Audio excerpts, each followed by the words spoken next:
Hey everybody, welcome to the Mark Parham podcast. You can follow me on Spotify. You can just type in Mark Parham podcast. That should pop up. So anyway, I wanted to talk about immigration. I've been seeing a lot of images on television. A lot of migrants or immigrants, whatever you want to call them, illegal immigrants.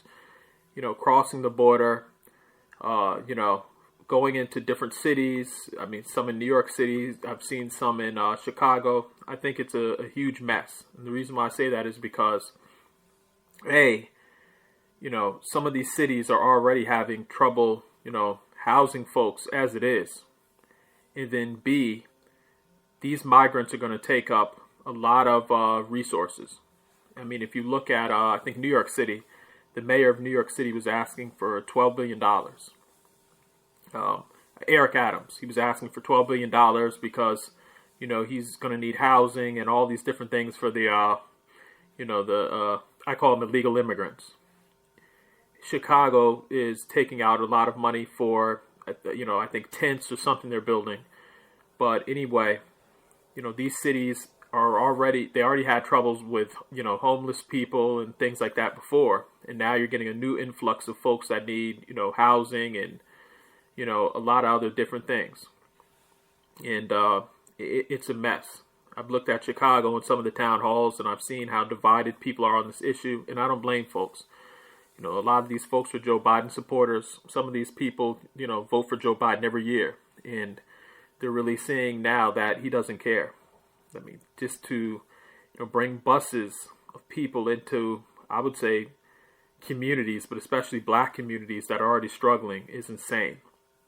And, I've seen some of the town halls, and some of these black voters that normally support Democrats aren't supporting them like they used to. I mean, I even looked at one lady saying that in Chicago, saying, send them back.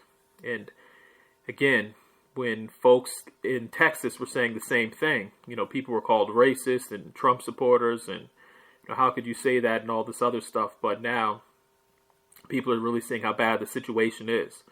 I've even seen videos online where I think it was in Mexico or someplace, but you had a train load that were, saying, oh, well, we're going to go to America, like everything's okay. And the funny question I have is, the funny, idea that was in my mind is, could you imagine if, Americans decided to say, oh, well, we just want to go to Mexico or we want to go to Brazil just randomly.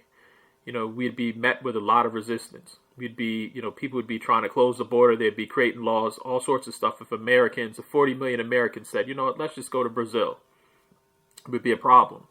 But everybody expects to be able to come to America, get, free housing, get the ability to work. I think it's insane. And, a lot of folks have been saying, oh, well, Joe Biden, he doesn't know what's going on and all this other stuff. No, he knows what's going on. He sees the same images we see. Actually, he gets more intelligence on what's going on in the country than everybody. And so they know what's going on. This is all a plan to, in their opinion, or at least in my opinion, bring in more voters. They look at these folks as new voters. They say, well, if we give them all these services, well, then they'll vote for the Democrats. And I think it's going to backfire because some of these people are actually, folks that support Republicans, believe it or not.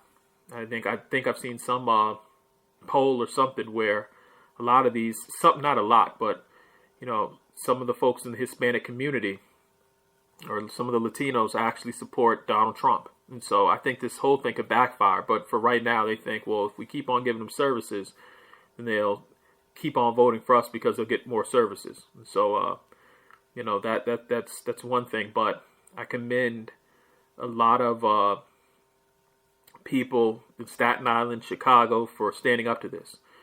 Because it's to me, it's not just illegal immigration, but I saw one guy, it's an invasion. I mean, just to have people come to the country and, expect to be able to work and all these other things, they're getting, benefits and stuff quicker than some of the 9/11 families and some of our military veterans. I mean, some of our military veterans have to, figure out where to sleep at night, and some are homeless, and, you have a new group of people that are able just to come in and, do what they want to do and get, a bunch of resources. And, it doesn't take a genius to know that America cannot afford this, especially when we're in a country in so much debt. We're in trillions of dollars of debt.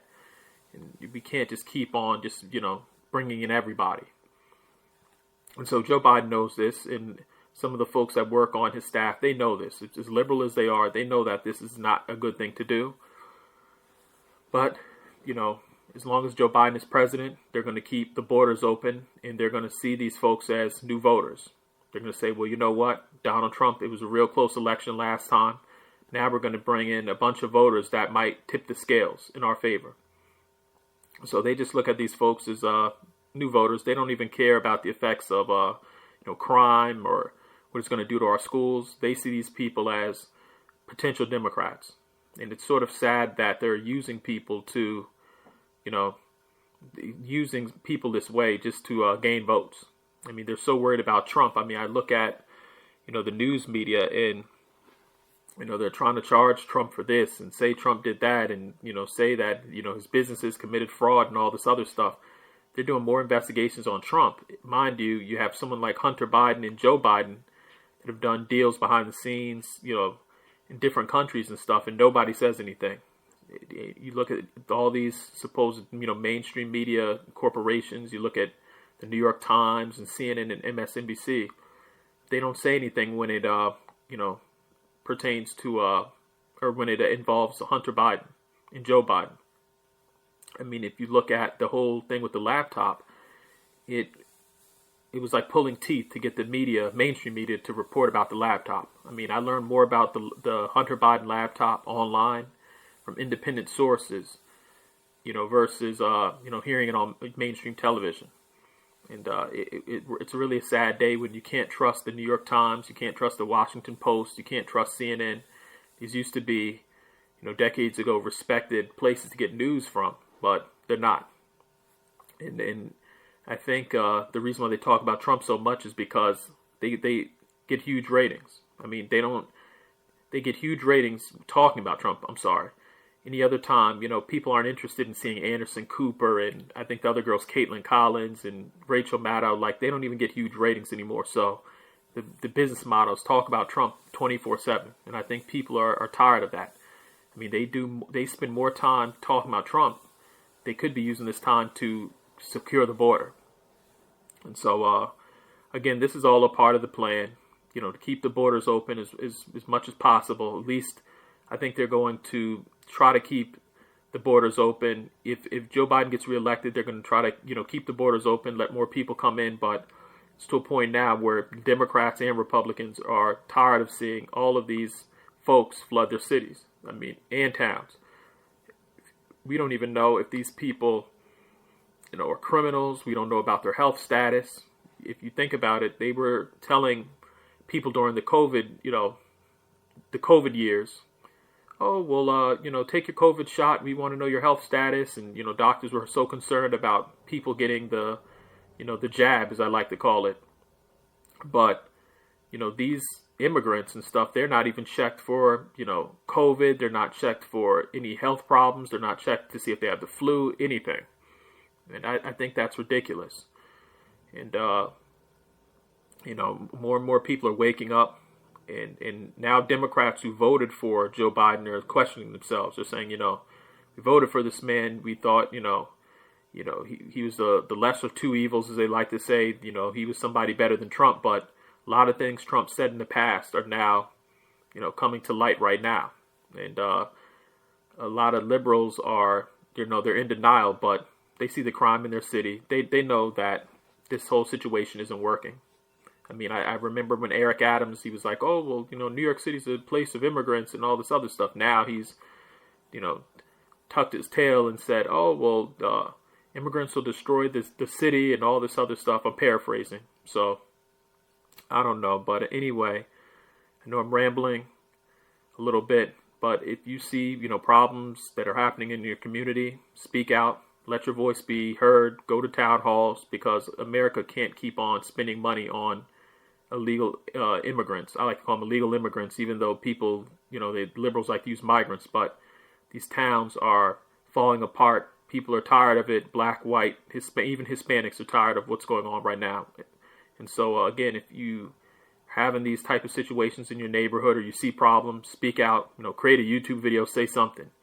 Because, don't sit in silence. They don't want people to be educated. A lot of these Democrats want to keep you dumb, deaf, and blind. So, again, please follow me on Spotify and just type in Mark Parham Podcast. And, again, have a great day. Thank you.